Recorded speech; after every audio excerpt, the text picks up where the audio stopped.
Commander stood on the bridge of her warship, watching the stars die. Not literally, of course, but that was how it felt. Another red marker appeared on the tactical display, indicating another world lost to the swarm. That made 17 planets in 3 months. Commander, the Defense Fleet at System is requesting immediate reinforcements, her communications officer reported, mandibles clicking nervously. As a species looked like giant insects to most other races, but they were known throughout the galaxy as brilliant military strategists. "Tell them we have nothing to send," replied, her voice cold despite the weight in her chest. "Every ship we have is already committed." The swarm had appeared from nowhere 6 months ago. At first, it was just strange readings at the edge of explored space. Then it was destroyed colonies with no survivors. Now it was a full invasion that threatened to consume the entire galactic coalition. The coalition had ruled peacefully for 10,000 cycles. 4 major species worked together, the with their military genius, the aquatic with their wisdom, the crystalline with their engineering skills, and the bird-like with their speed and grace. Together, they had built something beautiful. But the swarm cared nothing for beauty. It consumed everything. Every ship, every soldier, every piece of technology that fell into its grasp became part of the swarm itself. It learned from every battle, adapted to every weapon. Fighting it was like fighting a mirror that grew stronger with each blow. Had tried everything. Conventional weapons barely scratched their ships. Energy weapons were absorbed and redirected. Even nuclear strikes only slowed them down. The swarm's vessels were organic, able to regenerate damage in hours. Worse, they could board enemy ships and infect the crew, turning friends into enemies in minutes. The nebula was supposed to be the last defensive line. If it fell, the swarm would have a clear path to the coalition's core worlds. Billions would die. A message chimed on her personal console. It was from an old friend from her academy days. The scholar had retired from military service years ago to study ancient history. What could he possibly want at a time like this? "Commander, I need to speak with you urgently," the message read. "I may have found something that can help us. Please come to the archive station as soon as possible." Almost deleted the message. She had no time for ancient history when the present was falling apart, but had never been one for drama. If he said it was urgent, he meant it. She left her second-in-command in charge and took a shuttle to the archive station, a massive library facility orbiting a quiet moon far from the front lines. Met her at the docking bay, his water suit gleaming under the station lights. Could not breathe air, so they wore special suits when around other species. "Thank you for coming," said, gesturing for her to follow. "I know you are busy, but this cannot wait."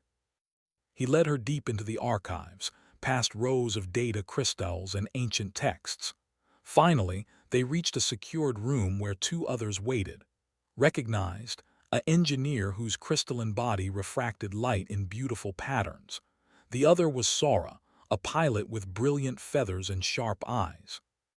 "What is this about?" demanded. Activated a holographic display. Ancient symbols appeared in the air, glowing softly. 3 months ago, I was cataloging ruins on the planet Vex Prime. We found these texts buried deep underground, predating the coalition by thousands of cycles. Most of it was damaged, but I managed to translate portions of it. The symbols shifted, rearranging into words that could read. "The silent ones will return when darkness falls," she read aloud. "They who walked between stars before we learned to fly. They who protected the weak and destroyed the wicked. They who sleep, waiting for the call." "Mythology," said flatly. "Religious texts, we don't have time for this." "That is what I thought too," interjected, his crystalline voice chiming like bells. "But then I analyzed the technical specifications mentioned in these texts. They describe technology far beyond anything the Coalition has ever achieved. Faster-than-light travel without jump gates, weapons that could destroy planets, ships that could regenerate damage instantly. Every culture has myths about powerful ancient beings, argued. It doesn't mean they were real. Look at this, Sora said, spreading her wings for emphasis. She pulled up another document. The same beings are mentioned in legends. We called them sky walkers. The called them wave breakers. The called them star shapers. Different names but the same description. Bipedal beings, shorter than but taller than, with incredible endurance and adaptability. Nodded. Every major species has stories about them. They appeared during times of crisis, helped civilizations survive, then vanished. The texts say they came from a place called the Origin Zone. Felt a chill run through her exoskeleton. The Origin Zone was real. It was a forbidden sector of space, marked with warnings in every navigation database. No one went there. Ships that tried never returned. You think these silent ones are real, said slowly, and you think they are in the Origin Zone. I think we have no other options, replied. Our weapons cannot stop the swarm. Our tactics fail against their adaptation. But these texts describe beings who fought similar enemies and won. If there is even a chance they are real, we must try. The Coalition Council will never approve this, said. They will call it superstition and desperation.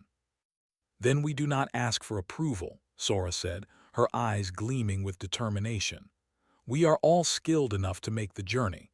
One small ship will not be missed in this chaos. Looked at each of them. A scholar, an engineer, a pilot, and herself, a commander. It was madness. They would be abandoning their posts during the greatest crisis the galaxy had ever faced, chasing myths and legends into forbidden space. But was right. They had no other options. The swarm was unstoppable. In another month, maybe two, the coalition would fall. Everything they had built would be consumed. If we do this and fail, we will be remembered as deserters and fools, said. If we do nothing, there will be no one left to remember anything, replied. Made her decision. We leave tonight, tell no one, pack for a long journey. As they prepared the ship, sent one final message to her fleet, instructing them to hold the line as long as possible. She did not mention where she was going or why. Some things were better left unsaid. The small vessel slipped away from the archive station under cover of darkness, heading toward a region of space that had been avoided for. Did not know what they would find there.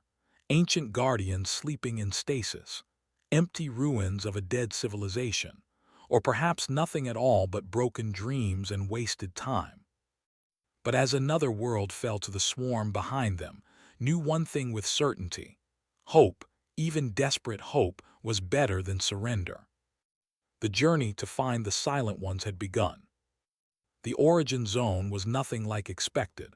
She had imagined darkness, emptiness, perhaps ancient debris floating in the void. Instead, their sensors screamed warnings the moment they crossed the boundary. Defense systems activating, shouted from the engineering station, his crystalline body flashing red in alarm. Multiple targeting locks detected. Sora's wings spread wide as her hands danced across the pilot controls. Hold on. The ship lurched violently as weapons fire erupted from nowhere. Ancient satellites, hidden in the darkness for thousands of years, came to life with deadly precision. Energy beams cut through space where they had been seconds before. These systems are incredible, said, wonder mixing with fear in his voice. The targeting algorithms are more advanced than anything we have. They should not even be functional after so long. Less admiring, more surviving, Sora snapped, sending the ship into a spinning dive that made stomach turn. For 3 hours, they ran a gauntlet of automated defenses. Missiles that could track through hyperspace jumps, energy mines that predicted their movements, drone fighters that moved faster than anything had seen in 40 years of military service. Sora's piloting skills were all that kept them alive. Finally, after what felt like an eternity, the attack stopped. They had passed through the defense perimeter. Look, whispered, pointing at the main. A planet hung before them, beautiful beyond words. Blue oceans covered most of its surface, with green and brown continents visible through wisps of white clouds. It looked alive, healthy, untouched by war or time. "Scan it," ordered, her voice tight with anticipation. Worked quickly, his crystalline fingers accessing multiple systems at once.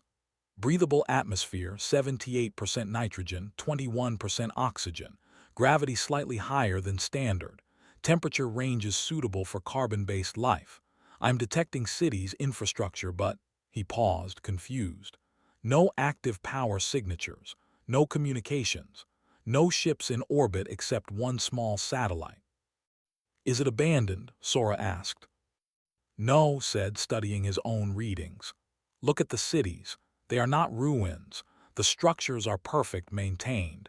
But there is no movement, no heat signatures from vehicles or industry. It is as if everyone just stopped." Felt unease creep through her. A perfect world, frozen in time, protected by defenses that could destroy entire fleets. What had happened here? "The satellite is transmitting," announced. "It is a data beacon, broadcasting on multiple frequencies. The signal is old but still active." "Can you decode it?" asked. Was already working on it, his scholarly mind racing through linguistic databases. "It is written in hundreds of languages. Most I do not recognize, but some have roots in ancient dialects I have studied. Give me time." They waited in tense silence as worked. Outside, the beautiful planet turned slowly, keeping its secrets. Wondered if they had traveled all this way just to find a dead world, no matter how well preserved.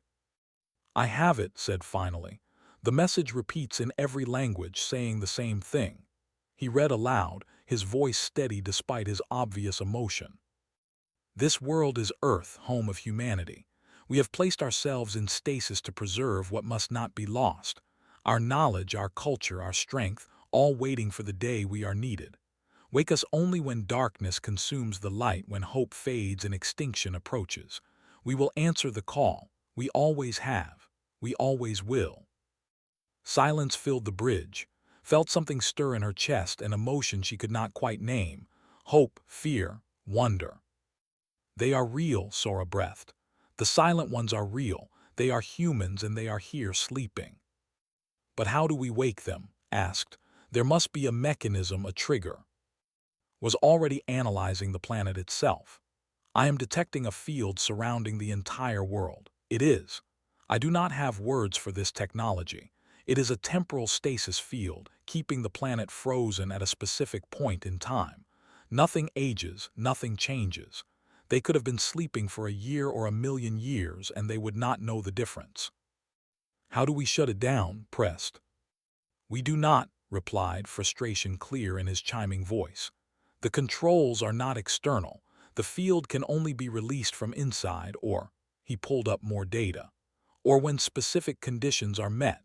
The beacon contains mathematical formulas, astronomical calculations. It is a timer based on stellar movements and cosmic events." Studied the calculations, his mind working through the complex mathematics. His water suit seemed to darken as he realized the truth. The stasis field will release naturally in 300 cycles. 300 cycles, repeated, horrified. The galaxy will be consumed by the swarm in 3 months, not 300 cycles. "There must be another way," Sora insisted. "They left the beacon, the message. They wanted to be found. They wanted to help." Worked frantically, analyzing every aspect of the stasis field. Days passed as they orbited Earth, studying the sleeping world below. Received messages from the fleet, more worlds lost, more ships destroyed. The swarm was accelerating its advance. On the 4th day, made a discovery. The stasis field responds to specific cosmic frequencies. The natural release is triggered by an alignment of stars and gravitational waves that occurs every 30,000 years, approximately. But if we could artificially generate those same frequencies, we could trick the system into thinking the conditions are met, finished. Wake them early. "Is it possible?" asked. "I do not know," admitted. I have never seen technology like this, but I can try. It will take time. We do not have time, said. Do it anyway. For 2 weeks, worked with barely any rest. The engineer pushed his crystalline body to its limits, building a device from their ship's components that could theoretically generate the required frequencies. Helped with the calculations, ensuring they matched the beacon's specifications exactly. Sara kept watch on the sensors, alert for any sign that the swarm had followed them.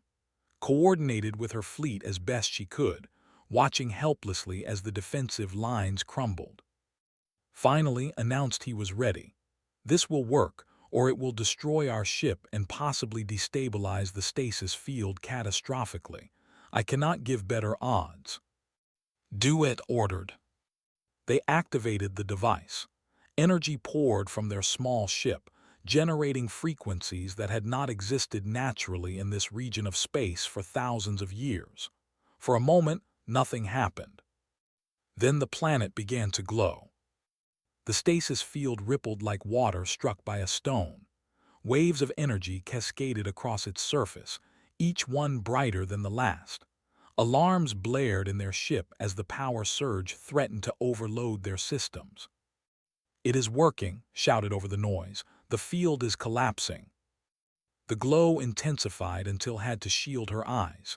When it finally faded, the planet looked different. Lights appeared in the cities below, thousands of them, like stars coming to life. Orbital platforms that had been dark and dead moments before suddenly blazed with power. A transmission cut through their communications, sharp and clear. The language was unfamiliar, but their computer began translating immediately. This is Captain Wu of the United Earth Defense Fleet. You have activated our emergency protocols. Identify yourselves immediately and state the nature of the crisis. His voice shook as she replied, My name is Commander of the Deep Space Fleet. We need your help. The galaxy is being consumed by an enemy we cannot defeat. The ancient text said you could save us. There was a long pause. When Captain Wu spoke again, his voice was different, harder, colder. How long has it been since we entered stasis? Answered, his scholarly precision cutting through the tension.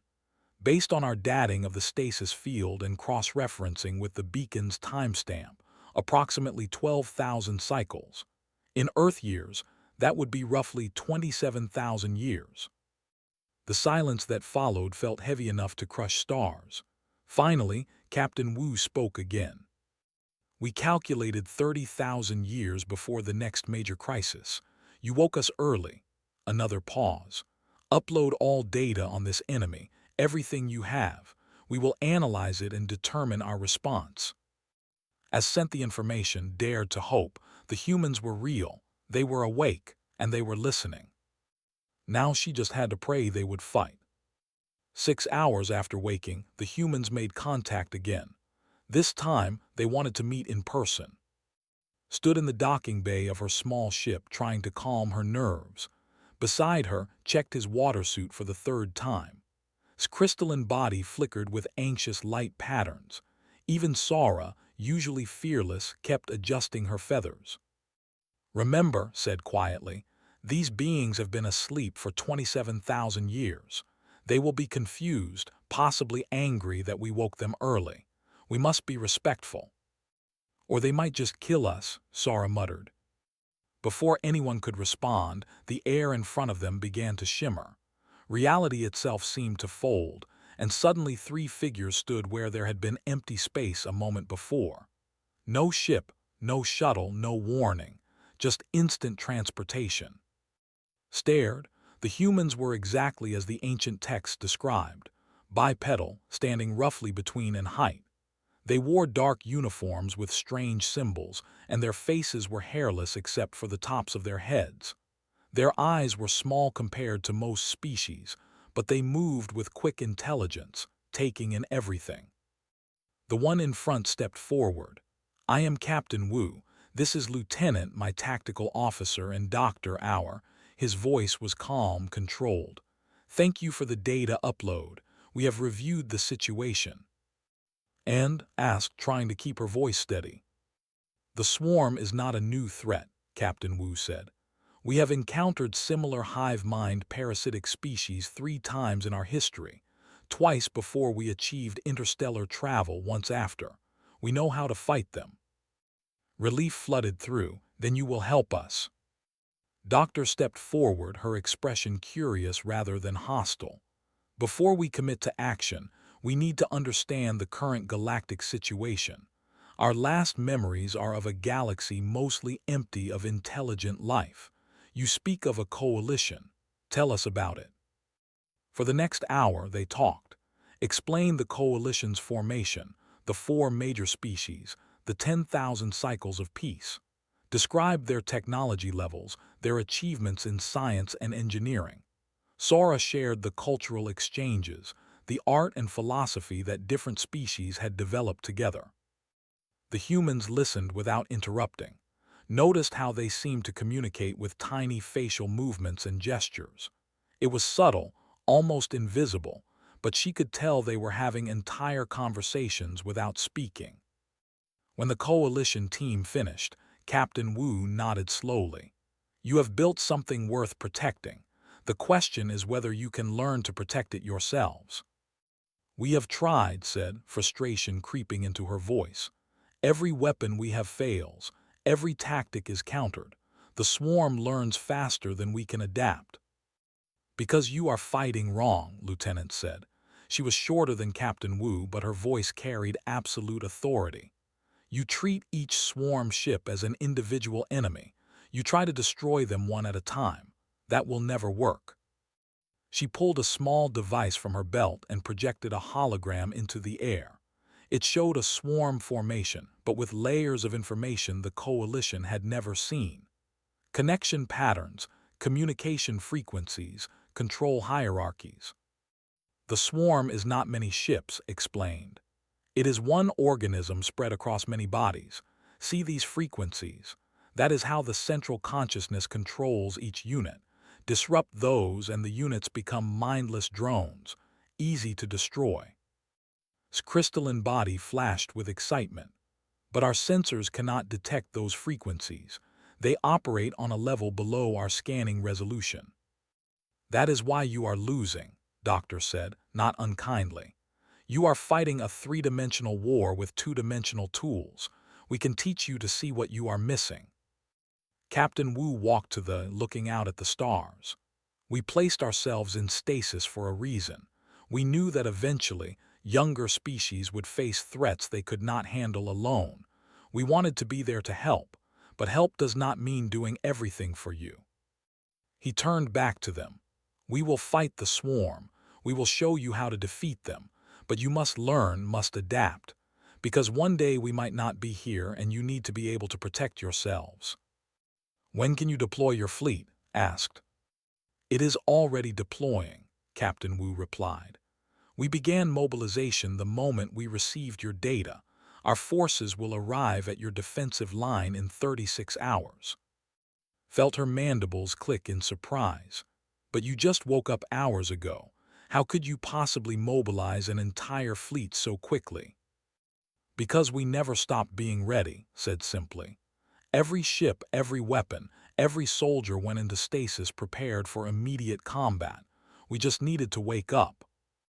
Doctor approached carefully, moving slowly as if approaching a nervous animal. May I? She asked, gesturing towards exoskeleton. Confused, nodded.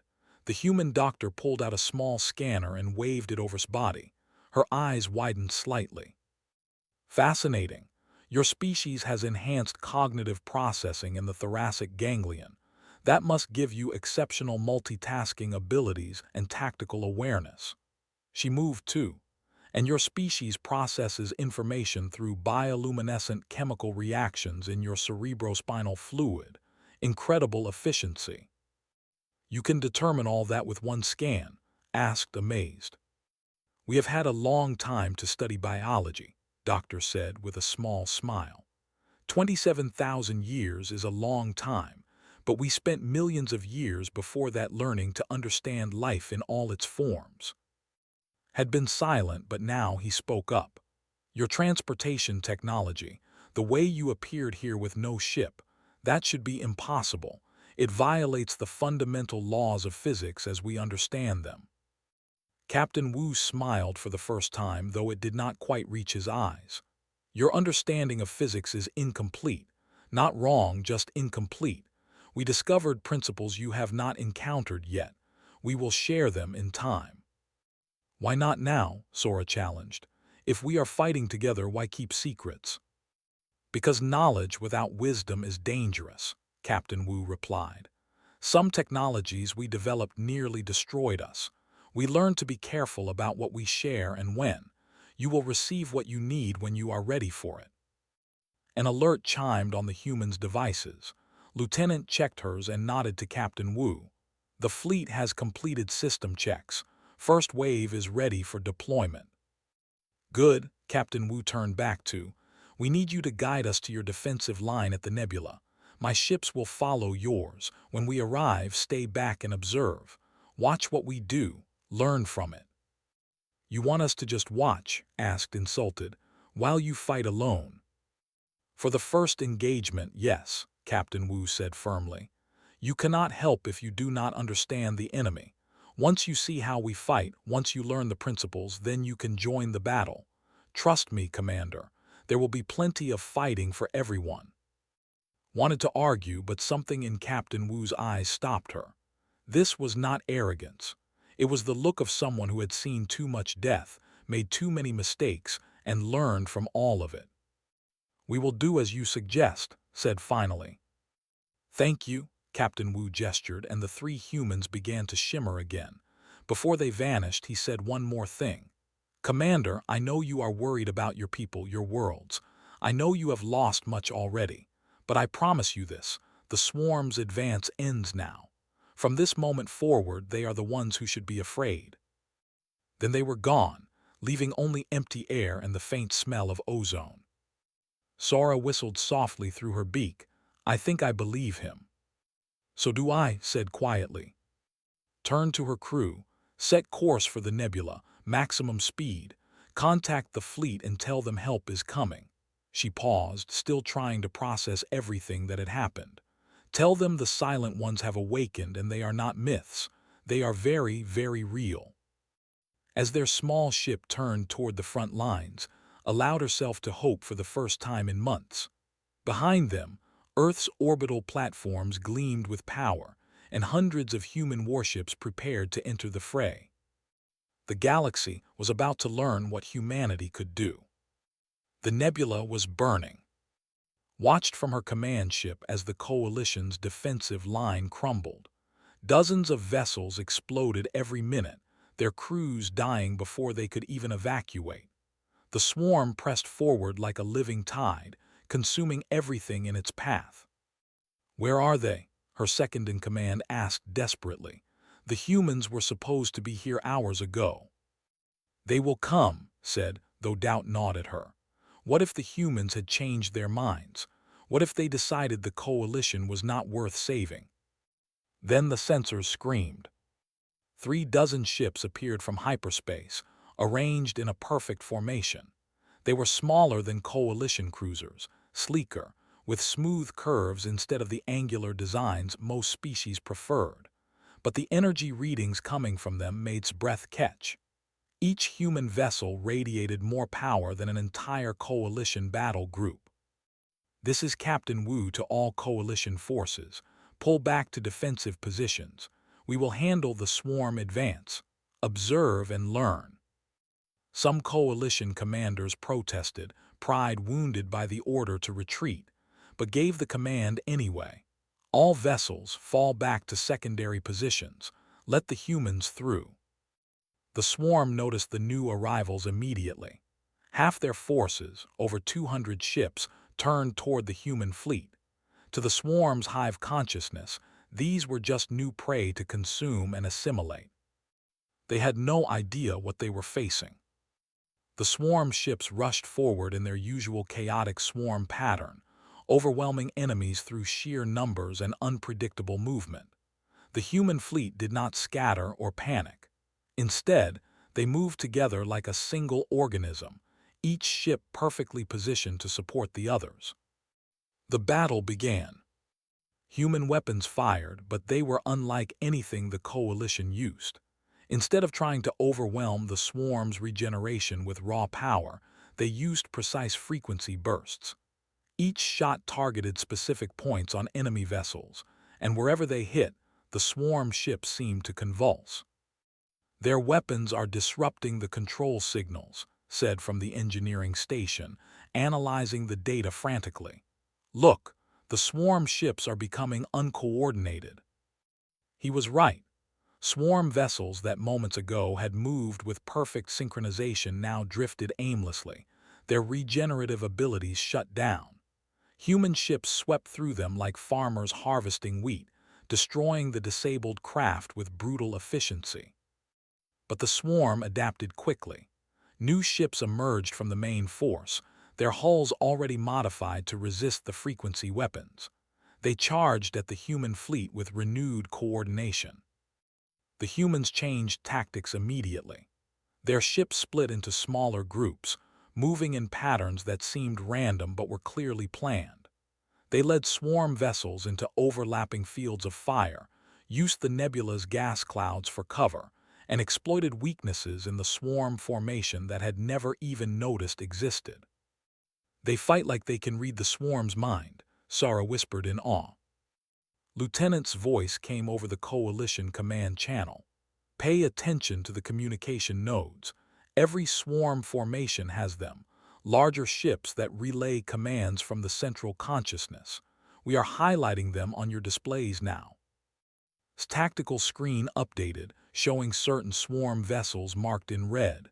She had never distinguished them from regular ships before, but now that pointed them out, the pattern was obvious.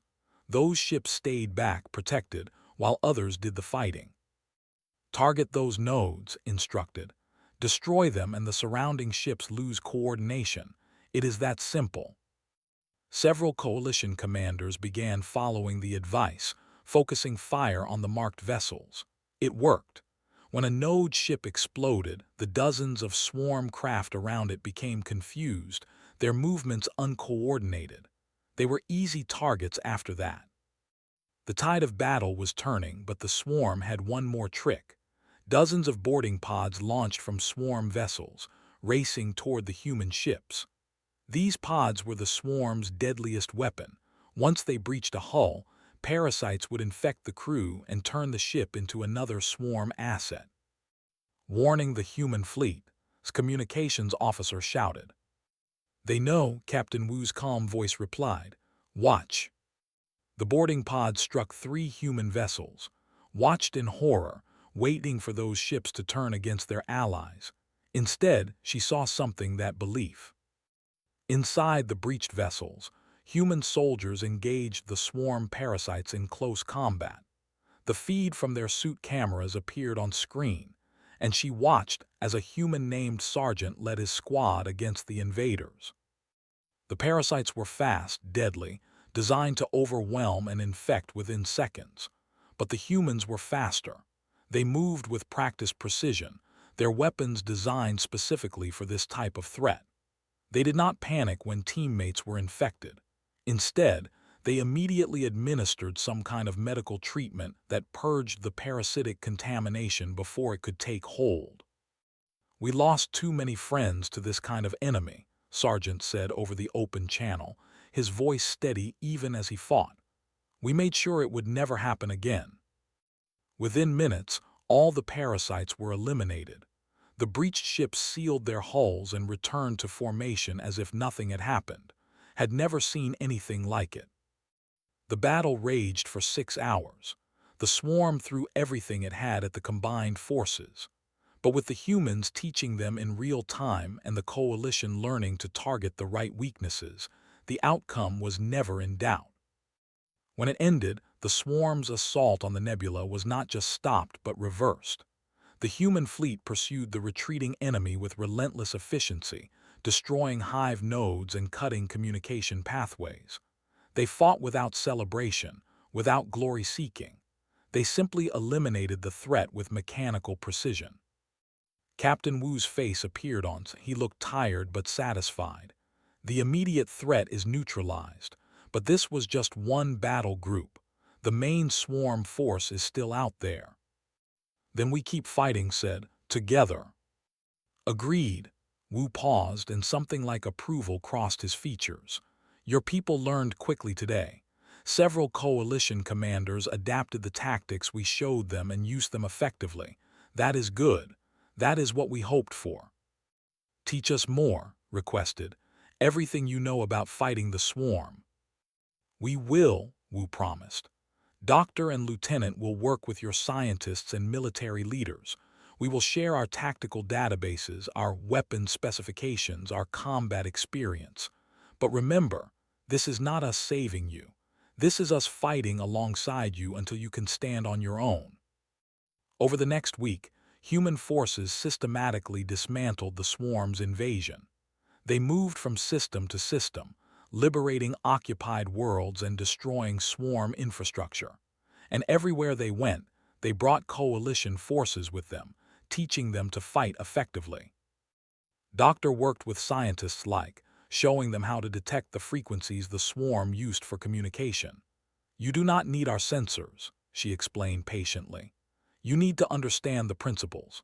Look here. The swarm uses quantum entanglement for instant communication across vast distances. If you generate interference at the quantum level, you can disrupt their entire command structure. Lieutenant held tactical seminars for coalition military officers. She showed them recordings of every battle humanity had fought against hive mind species, pointing out mistakes and successes. The key is to think of them as a single opponent, not many enemies. Cut off the head and the body dies. Sever the connections, and you face only mindless drones. Sergeant trained coalition soldiers in close-quarters combat against parasitic threats. His methods were brutal but effective. Fear is what gets you killed, he taught them. Accept that infection is possible. Prepare for it. Have protocols in place. Once you accept the worst-case scenario and plan for it, you can fight without panic. Corporal, a human medical officer, shared anti-parasitic treatments with coalition doctors. The key is speed, she explained. You have approximately 45 seconds after initial infection before the parasite establishes neural control. This compound, she held up a small vial, breaks down the parasitic connection at the molecular level, but you must administer it fast. Within a month, the swarm's invasion was collapsing, not because humans did all the fighting, but because the coalition had learned to fight effectively. Human-designed weapons were being manufactured in coalition factories. Human tactics were being taught in coalition military academies. Human medical treatments were saving lives across hundreds of worlds. The galaxy was learning, and the swarm, for all its adaptation and evolution, could not counter an entire civilization that suddenly knew how to fight back. Stood on her bridge, watching a liberated world below. Survivors were already beginning reconstruction. The swarm ships that had occupied the system were now debris, destroyed by a joint coalition human operation. We are winning, she said, barely believing it. You are, Captain Wu agreed from his position beside her. But stay vigilant. The swarm will not surrender. They will fight until every last node is destroyed. Then we will destroy them all, said firmly, together. Wu smiled, together. 4 months after the humans awoke, the last swarm hive was destroyed. It happened at the edge of the origin zone, where the ancient defenses that had protected Earth finally served their true purpose. The swarm's central consciousness, desperate and dying, had tried to reach the sleeping world. It never made it past the automated weapons systems. Watch from her command ship as the final hive node exploded, taking with it the last remnants of the invasion that had nearly consumed the galaxy. Around her, coalition forces erupted in celebration. Crews cheered, commanders embraced, and across 1,000 worlds, beings of every species wept with relief. But the humans did not celebrate. They simply began the next phase of their work. Doctor arrived at the Coalition Science Institute 3 days after the victory, carrying data crystals containing humanity's entire medical database. She met with scientists from all four major species, including who had become something of a student to her during the campaign. This contains everything we know about parasitic infections, regenerative medicine, and biological warfare countermeasures, explained, placing the crystals on the table. Study it, adapt it to your own biology, make it yours. You are just giving this to us? Asked a scientist, his water suit rippling with surprise. This knowledge must have taken you centuries to develop. Actually, corrected with a gentle smile. But knowledge is only valuable if it is used. We nearly went extinct twice from biological weapons before we learned these lessons.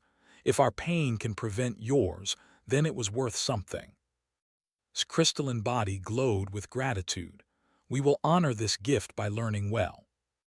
That is all I ask, said. But remember, do not just copy our solutions. Understand the principles, then develop your own approaches. Your biology is different from ours. What works for humans might not work for or think, adapt, improve. Meanwhile, Lieutenant conducted the final tactical seminar at Coalition Military Command. The room was packed with officers from across the galaxy, all eager to learn from the human who had revolutionized their understanding of warfare. You won because you learned to think differently, told them. Before we arrived, you fought the way you always had. You used the same tactics against every enemy, but different threats require different responses. The swarm was a hive mind, so we targeted their communication. Another enemy might have different weaknesses. Always study your opponent. Always adapt. A admiral raised a claw. Will you stay and teach us more? There is still so much we do not know. Shook her head. No, you know enough now. The rest you must learn yourselves through experience. If we stay and hold your hand forever, you will never grow strong enough to stand alone. But what if we face another threat we cannot handle? The admiral pressed. Then you call us, said simply. But I think you will surprise yourselves. You are far more capable than you believe. Captain Wu spent his time in meetings with the Coalition Council, discussing the future. The four major species leaders sat around a circular table, with Wu standing at the center, answering their questions. Will humanity join the coalition? Asked the representative, her crystalline voice hopeful. Wu chose his words carefully. Not immediately. We have been asleep for 27,000 years. The galaxy we knew is gone. We need time to understand this new era to find our place in it. Joining your coalition now would be premature. But you will not isolate yourselves again, pressed the leader. No, Wu assured them. Earth will open its borders slowly and carefully. We will establish embassies, exchange cultural information, begin trade relationships. We want to be part of the galactic community. We just need to do it at the right pace. The counselor leaned forward, his water suit shimmering. And if another crisis occurs, another threat like the swarm, then you know where to find us, Wu said firmly. We meant what we said in our beacon message. When darkness threatens to consume the light, we will answer the call. We always have. We always will. Why? Asked the counselor, own species leader. Why do you care about beings you have never met? You could have stayed in stasis, safe and isolated. Wu was quiet for a moment, and when he spoke, his voice carried the weight of ancient memory. Because we were once where you are now. Young, struggling, facing extinction from threats we did not understand. We had no one to help us. We had to learn every lesson the hard way, and we paid for each one with blood and tears. He looked at each council member in turn. We placed ourselves in stasis not because we were afraid, but because we hoped. We hoped that one day other species would rise to face the same darkness we faced, and we wanted to be there to help them, so they would not have to suffer as we did, so they would not have to learn every painful lesson alone. The council chamber was silent. Finally, the representative spoke, her voice gentle. "Your species is remarkable, Captain Wu. We are honored to have met you." "The honor is ours," Wu replied. "You built something beautiful in the time we slept, a coalition of different species working together peacefully. That is rarer than you know. Protect it, nurture it, and if you ever need us, do not hesitate to call." A week later, the human fleet prepared to return to Earth. They gathered at a designated point in space, their ships arranged in formation. Coalition vessels surrounded them, crews lining up to say goodbye. Stood on her bridge, watching the human ships prepare to depart. A communication request came through. It was Captain Wu, asking to speak privately. His face appeared on her screen and he smiled warmly. "Commander, I wanted to thank you before we left." "Thank me?" asked surprised. "For what? You saved us." "You woke us," Wu corrected. "You traveled into forbidden space, risked your life, and gave us the chance to do what we were meant to do. That took courage. It took faith. Not many leaders would have made that choice."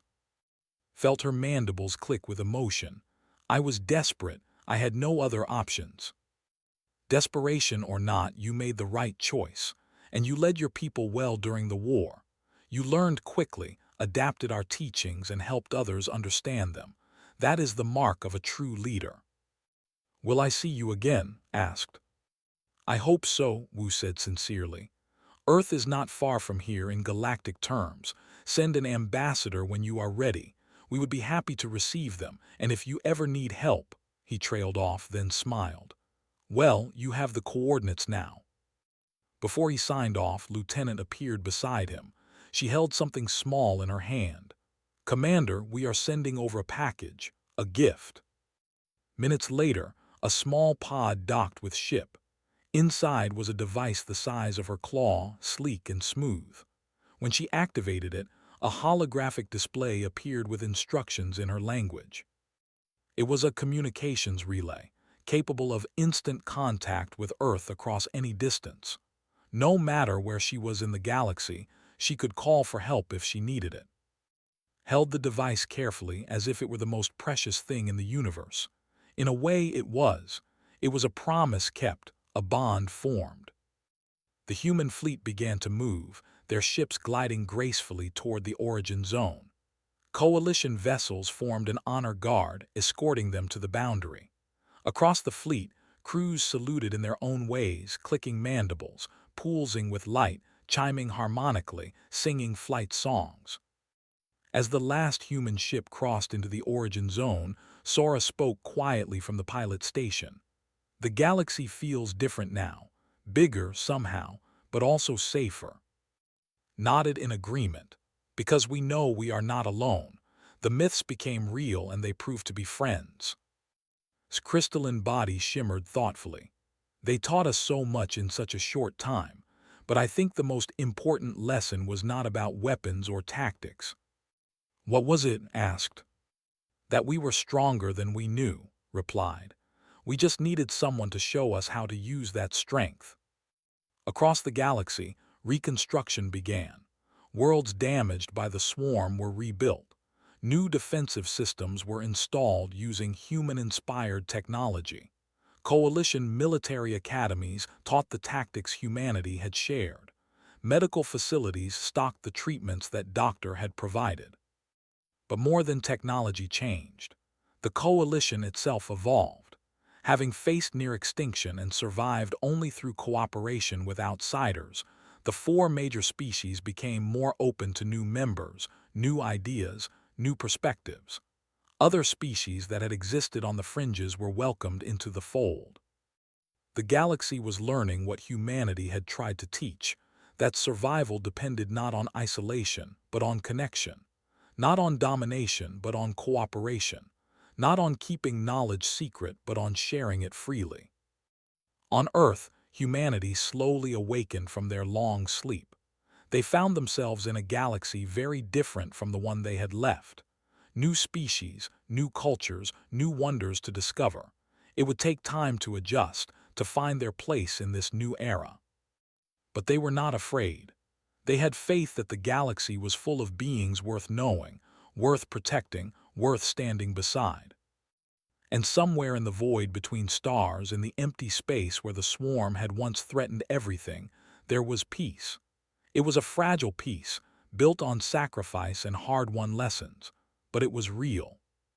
Kept the communications relay close always. She never used it, never needed to. But knowing it was there, knowing that humanity was just a call away, gave her comfort. The age of myths had ended. The age of cooperation had begun. And though new darkness would inevitably rise somewhere in the vast galaxy, those who faced it would not face it alone. The Silent Ones had spoken. The humans had stepped into the fray, and the galaxy would never be the same.